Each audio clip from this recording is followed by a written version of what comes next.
The pediatric ward went silent the moment Marcus Feld walked in cradling his feverish 6-year-old daughter, his $3,000 suit wrinkled and stained with the girl's tears, his hands trembling in a way that no boardroom crisis had ever caused. He looked like a man drowning in plain sight, and nobody in that hospital corridor knew that the woman rushing beside him, gripping his daughter's small hand, was not his wife at all. She was a stranger who had simply refused to walk away. If this story of quiet kindness and unexpected love moves something in you, please take a moment to like this video, drop a comment about where you're watching from, share it with someone who still believes in second chances, and subscribe to Wisdom Story House so more stories like this can find their way to you.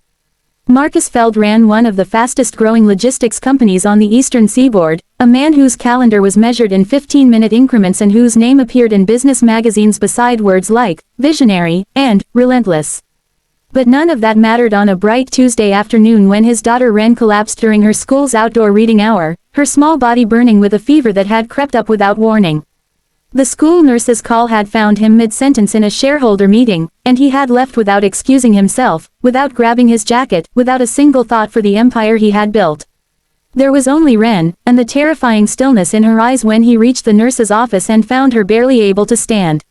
At the hospital, everything became a blur of fluorescent lights and clipped medical terminology.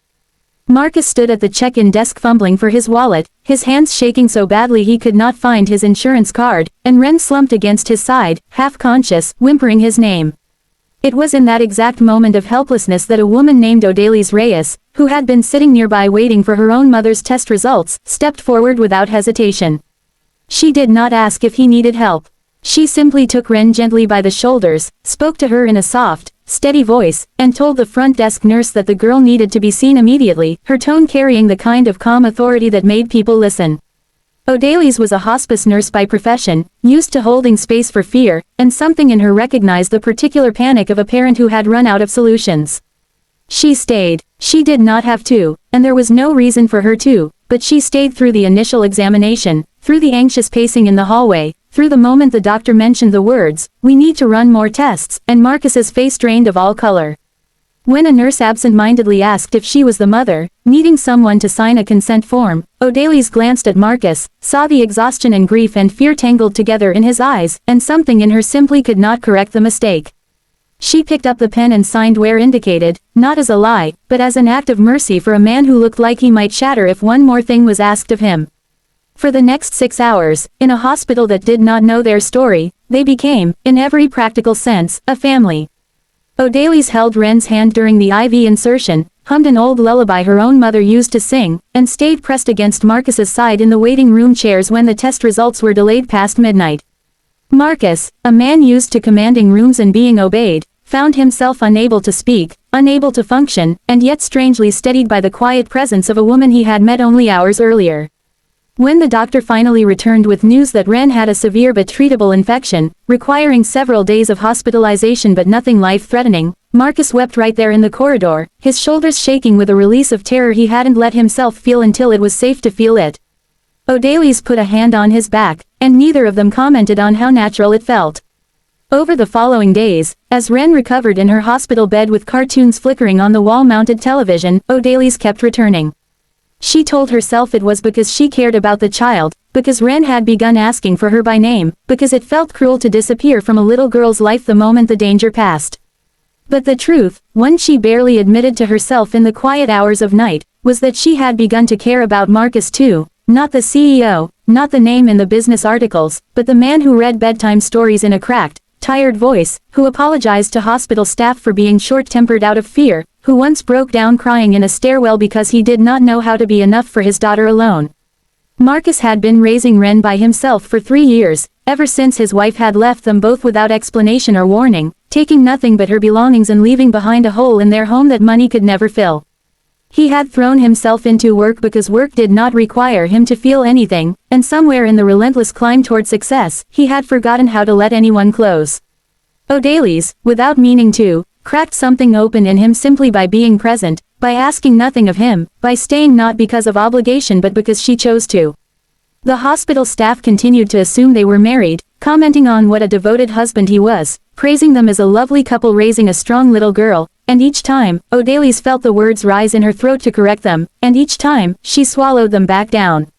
It was not deception, she told herself. It was protection, for Ren, who needed stability in that sterile, frightening place, and perhaps, if she was honest, a small protection for herself too, because for the first time in years since her own divorce had left her guarded and alone, she felt like she belonged somewhere.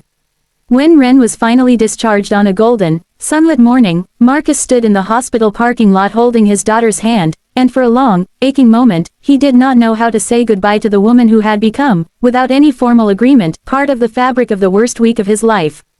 He fumbled through words of gratitude, offering to pay her somehow, to send flowers, to do anything that might express what he could not articulate, and Odalys simply shook her head and told him that some things were not meant to be paid back, only carried forward. But Ren, still small and stubborn even in recovery, refused to let her go so easily. She tugged on Odalys' sleeve and asked, with the piercing honesty only children possess, whether she was going to be her new mom. The question landed in the parking lot like a stone dropped into still water, rippling outward into silence. Marcus opened his mouth to soften it, to apologize for his daughter's boldness, but Odalys knelt down instead, met Ren's eyes, and told her gently that she didn't know what she would become to her, only that she wanted to find out, if her father was willing to let her try. Marcus looked at this woman who had walked into his life as a stranger and left as something he could not name, and he realized that the family he had assumed was mistaken by nurses and passers-by had, somewhere in those long anxious hospital hours, quietly become true. Not because of a signature on a consent form, not because of assumptions made by strangers, but because Odalys had chosen, again and again, in the smallest and largest ways, to stay. In the weeks that followed, their bond deepened slowly and honestly, built not on grand romantic gestures but on shared dinners where Ren insisted Odalys sit in her chair, on quiet evenings when Marcus finally spoke aloud about the wife who left and the fear that he was destined to lose everyone he loved, on mornings when Odalys arrived with coffee and stayed simply because leaving felt wrong. Marcus, the relentless CEO who built an empire from nothing, learned that the most important negotiation of his life was not in a boardroom, but in learning to trust again, to let someone see him broken and stay anyway. If this story touched your heart even a little, please consider liking this video and leaving a comment letting us know what part moved you most. Your support means more than you know and helps these stories reach people who need them. And if you have ever been the stranger who stayed when you didn't have to, or the person who was saved by someone else's quiet kindness, we would love for you to share that memory in the comments below before you go, because your story might be exactly what someone else needs to read today. Months later, in a small garden ceremony surrounded only by the people who had truly shown up for them, Marcus and Odalys did not need anyone to mistake them for a family anymore, because they had built one, deliberately, tenderly, out of a hospital hallway and a lie of omission that turned out to be the truest thing either of them had ever allowed themselves to feel. Ren stood between them in a small white dress, holding both their hands, finally certain of the family that once was only assumed, and now was simply, completely real.